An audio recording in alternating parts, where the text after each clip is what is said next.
Using Tailed Beast Chakra. Tailed beasts are literally pure chakra monsters born from the 10 tails. The Sage of Six Paths split that massive creature into 9 separate beings, each carrying insane amounts of power. When a person becomes a Jinchuriki, they basically turn into a living container for that near-infinite energy source. It sounds simple in theory. Through complex sealing techniques, the beast gets implanted inside someone from a young age, creating a direct bond between human and monster. What's really wild is how this power wakes up. For untrained Jinchuriki, the beast's chakra usually bursts out when they're in life or death danger, or drowning in rage or fear. That's when their body gets wrapped in this fiery red chakra aura. Nails grow into claws, and their eyes go full monster mode. As things get more serious, they move into version 1, where chakra tails start forming behind them. Their speed and strength go absolutely nuts, like they can crush rocks just by swinging an arm. Then there's version 2. Their body mutates, skin burns red, bones and muscles pop out, and their power gets super destructive.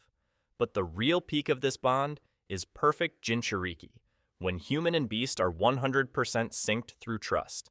Naruto and Kurama are the perfect example. In this state, Naruto can stay in Kurama mode, glowing in golden chakra, fully controlling every ounce of that insane power without losing himself. And then there's the ultimate form, Baryon mode. It's a crazy fusion where Naruto and Kurama's chakra react together like a nuclear explosion, creating an entirely new energy source. The power is so massive, it pushes Naruto into a tier we've never seen before, and Naruto could beat an Otsutsuki solo. When you're a Jinchuriki, your potential is absolutely monstrous. Most ninja run out of chakra, you don't. You can fight longer, hit harder, and move faster. Everything from raw strength to sensory perception gets supercharged. You can throw hands at high-speed taijutsu levels the eye can't even track, or blast a tailed beast bomb, a giant chakra sphere powerful enough to wipe out mountains in seconds. Now, if you've made it this far, welcome to the amazing world of anime. This is the place for true fans like you, where we celebrate all the magic, action, and emotions anime brings to our lives. You've watched, you've felt the hype, you've been lost in these beautiful fantasy worlds, but, have you hit that subscribe button yet? Right now, almost 90% of you are watching without subscribing. Just imagine, if everyone hit sub, we could build one of the strongest anime communities out there. So, go ahead, click that subscribe button right now, so you won't miss any new episodes, deep dive breakdowns, or awesome anime content coming your way. Thank you so much. Using Sage mode. Sage mode is one of the most advanced and badass ways to boost chakra in Naruto. It's about tapping into a massive, natural energy source that most ninja don't even realize exists. Here's how it works. You take your own physical and spiritual energy, then mix it with natural energy from the world around you, like from mountains, forests, caves, or animals. That blend creates something totally new, Senjutsu Chakra. And the result is a complete power-up in every single category: strength, speed, durability, perception, you name it. But you can't just learn this from some scroll or online course. You gotta go to one of the legendary Holy Lands: Mount Myoboku, home of the toads, Ryuchi Cave, where the giant snakes live, and Shikotsu Forest, where Katsuyu rules. That last one's mysterious, though. History hasn't recorded anyone who actually mastered Sage mode from there. Oh, and there's one more option. Just be Hashirama Senju. That dude is Sage mode, straight up born different. Sage mode gives you some seriously insane combat buffs. Your strength and speed go up by several times, your reflexes get razor sharp, and you can sense chakra across massive distances without even using your eyes. That means you can totally fight invisible enemies or face off against dozens of opponents at once, and still know exactly where everyone is. But the real crazy part? It massively boosts your jutsu. Yeah, because your chakra reserves now are massive. Every single move you use gets upgraded. Just compare Guru's Kanzeon Lotus King to Hashirama's Sage Art. Shinsu Senju, the difference is ridiculous. Early on, Naruto's still throwing around normal Rasengan, but later, those things get gigantic. You've got massive Rasengan, giant Raisin Shuriken, all powered up by the combo of Tailed Beast Chakra and Sage Mode energy. Now, the cost of Sage Mode isn't as brutal as other chakra boost methods, but it's still got some real limits. The biggest one is time. Sage Chakra burns out fast in battle. Once it's gone, You have to stop fighting, stay perfectly still, and recharge, which basically makes you a sitting duck if no one's got your back. Naruto solved that problem with shadow clones, letting them gather natural energy while he keeps brawling. Jiraiya, on the other hand, had to rely on Fukasaku and Shima, the old toad couple, sitting on his shoulders to constantly feed him fresh energy mid-fight. That's why Sage Mode is still one of the most balanced and powerful chakra boosts ever. It's insanely strong, super versatile, and doesn't demand any crazy self-sacrifice. Chakra Fruit. If you think tailed beasts or Sage Mode are the peak of chakra power, you haven't seen anything yet. The God Tree is on a whole different level. This thing is literally the origin of all chakra in the entire Naruto universe. It works like some kind of massive bioengine. It absorbs everything that holds energy, the land, animals, even human chakra itself. Once it's completely fed, it produces a single chakra fruit packed with all that concentrated power, and whoever eats that fruit literally gains the power of a god. That's exactly what Kaguya Otsutsuki did. She was the first one to eat the chakra fruit on Earth, and it turned her into the very first being to ever wield chakra. She became so insanely powerful that she looked down on the entire human race like they were just insects crawling under her feet. After eating the chakra fruit, Kaguya awakened a third eye on her forehead, the Rin Sharingan, complete with 9 Tomoe. With that, she gained the ability to cast the infinite Tsukuyomi, trapping the entire world in an endless illusion and turning all of humanity into living batteries for the God Tree. Once you eat the chakra fruit, that power is yours forever. No time limit, no cooldown, it's permanent. Kaguya could fight Team 7 nonstop and was literally untouchable, and her attacks were completely terrifying. Kaguya could create truth-seeking orbs, giant spheres of pure chakra strong enough to wipe out entire mountain ranges like they were nothing. Even when Naruto and Kurama Mode and Sasuke with his Rinnegan teamed up, they could barely seal her away, forget about actually defeating her. Then there's Shibuya Otsutsuki, another member of the clan. After eating countless chakra fruits from multiple planets, he supposedly reached full godhood, like legit divine status. His power was so insane he could use Shinjutsu, techniques that let him bend reality itself, the kind of stuff normal people would literally call miracles. So yeah, this is totally a chakra boost method, just the ultimate one, but it's also ridiculously hard. Doping. Sometimes in the ninja world, you don't have time to train for Sage Mode or make friends with a tailed beast. Sometimes you just need a quick fix, something that cranks your power right now, and that's exactly where the chakra-boosting drugs come in. Military rations pills are like the universal cheat code every ninja knows. Think of them as ultra-charged energy capsules that literally force your body to go beyond its natural limits.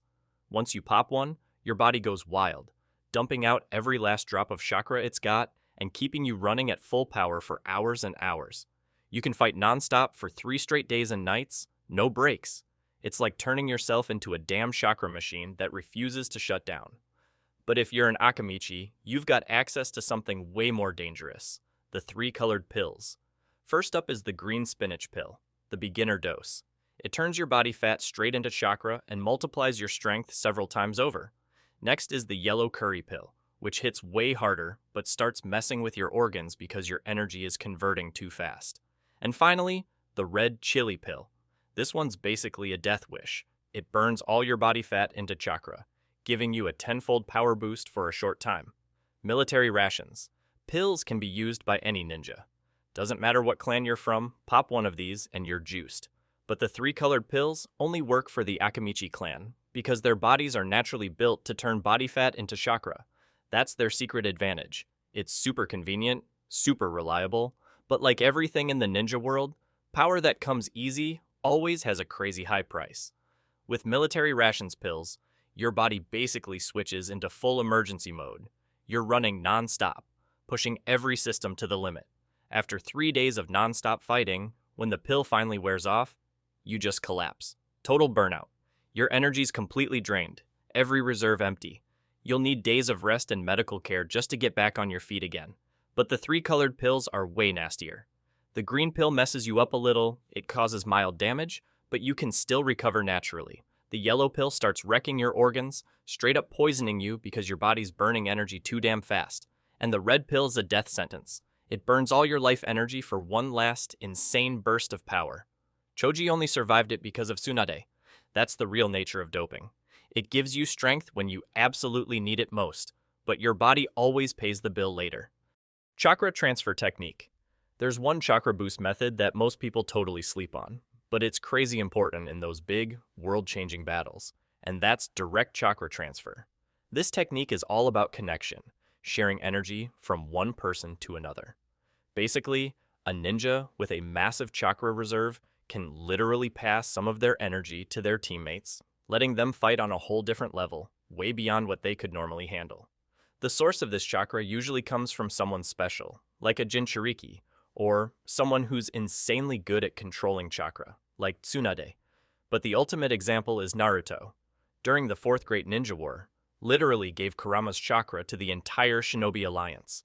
Thousands of regular ninjas suddenly lit up with that golden chakra aura. Naruto could pull that off because he'd reached perfect harmony with Kurama. They were totally in sync, letting him fine-tune the exact amount of chakra he gave out. That precision made him the ultimate team battery on the battlefield.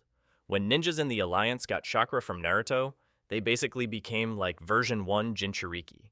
Their strength and speed shot up crazy high, even withstand some attacks from the Ten Tails. It's not a permanent change, but while it lasts, they're operating on a completely different level.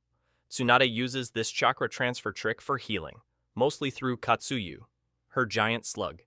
This beast can split into thousands of tiny pieces and latch onto every ninja, delivering healing chakra to the whole army. With Tsunade and Katsuyu, major injuries heal crazy fast, letting them stay in the fight instead of lying there waiting to die. There's a special case too. Sakura gave chakra to Obito so he could spam Kamui multiple times in a row, even keeping up with Kaguya's time-space jutsu, something that normally would completely drain him after just a few uses. The cost of this method is pretty chill compared to other techniques. The person giving chakra might feel tired depending on how much energy they share, but it's rarely life-threatening. Naruto, for example, could still fight after boosting a whole army, even if he wasn't at his absolute peak anymore. The receivers usually have almost no side effects if the chakra is compatible. They just return to normal once the supply runs out. This makes it one of the safest ways to get a serious power boost, as long as you've got a strong friend willing to share their energy. This is exactly what Hagoromo was talking about with Ninshu. True power isn't just about getting stronger by yourself. It comes from connection and sharing. 8 Gates Technique. The 8 Gates is hands down one of the most insane power boost methods in the entire Naruto world. You don't need special bloodlines, a tailed beast, or some god-tier external energy. This is purely about unlocking the insane potential inside your own body. Here's how it works.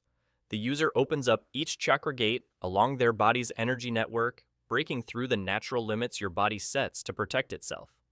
Every single gate you open releases a massive surge of energy, pushing your strength and speed to utterly insane levels. When you hit the 8th gate, the Death Gate, the final one, your power skyrockets to hundreds of thousands of times stronger than normal. Yeah, it sounds completely unreal, but we literally saw it when Guy went toe-to-toe with Jubidara. That raw, unfiltered power was absolutely terrifying. Not just anyone can use the 8 gates. Mastering it takes decades of brutal physical training. Might Dewey, Guy's dad, spent 20 years being able to open the 8th gate. And this isn't just about bulking up or building stamina. You're training your body to survive the insane pressure that hits when each gate is activated. The outside of the body changes as you go up the gates. From gate 1 to 5, your skin turns red, veins pop, and your hair stands on end from the massive chakra surge. By gate 6 and 7, a blue aura surrounds you, and your sweat vaporizes into a glowing mist that makes you look absolutely unstoppable. But nothing beats the 8th gate, the Death Gate. The whole body erupts in a blazing red aura. Steam of blood rises off you, and the pure energy radiating from your body is so strong it literally warps the space around you. But that insane power comes at a crazy high price. Opening the lower gates, 1 to 5, already wrecks your body. Extreme fatigue, torn muscles, broken bones.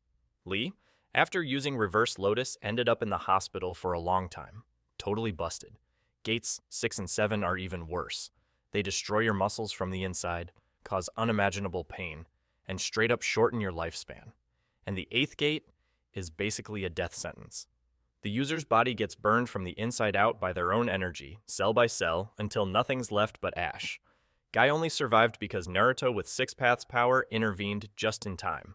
Otherwise, he would have died like his dad, Might Dewey, who sacrificed himself to protect Konoha kids. The 8 gates don't make you lose control. You stay fully conscious and aware, keeping your mind sharp while your body is literally being pushed to the edge. But the time you can hold it is super limited. The lower gates last only a few minutes before your body collapses, and the 8th gate is even shorter, ending in total physical annihilation.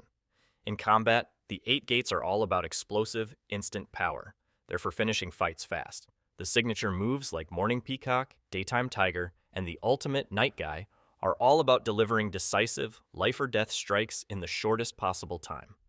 And Chakra Absorption. This is one of the scariest power boost tricks in the entire Naruto universe, because it literally turns your opponent into your energy source.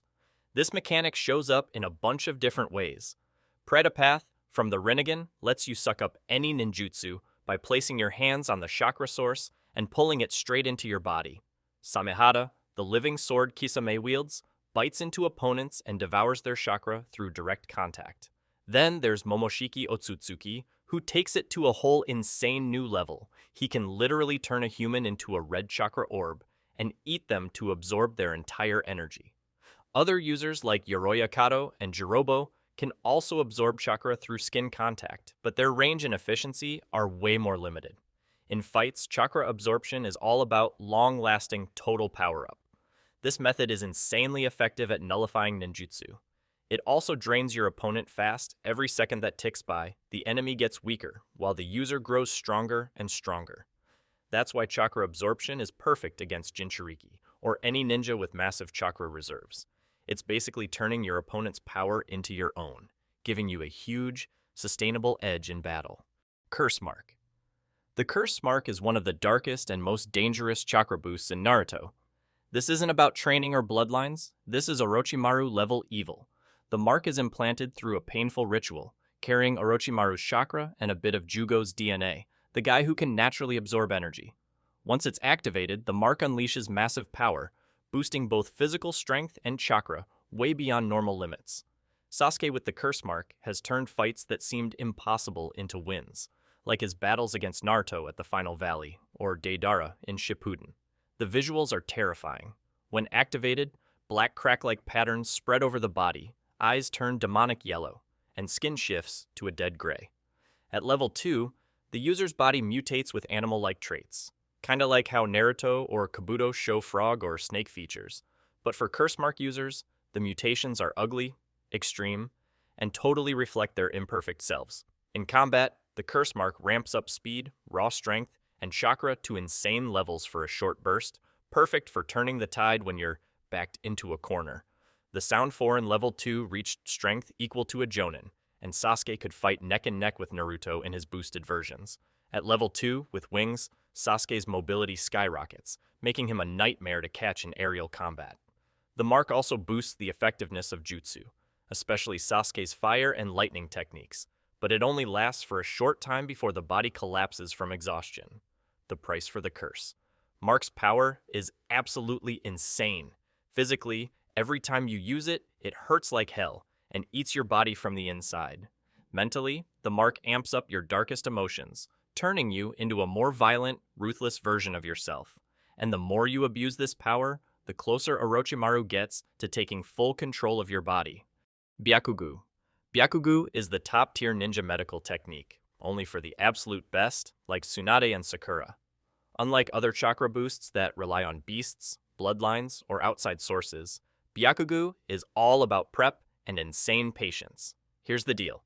The user stores chakra for years in the Byakugou seal on their forehead, slowly building up a massive energy reserve.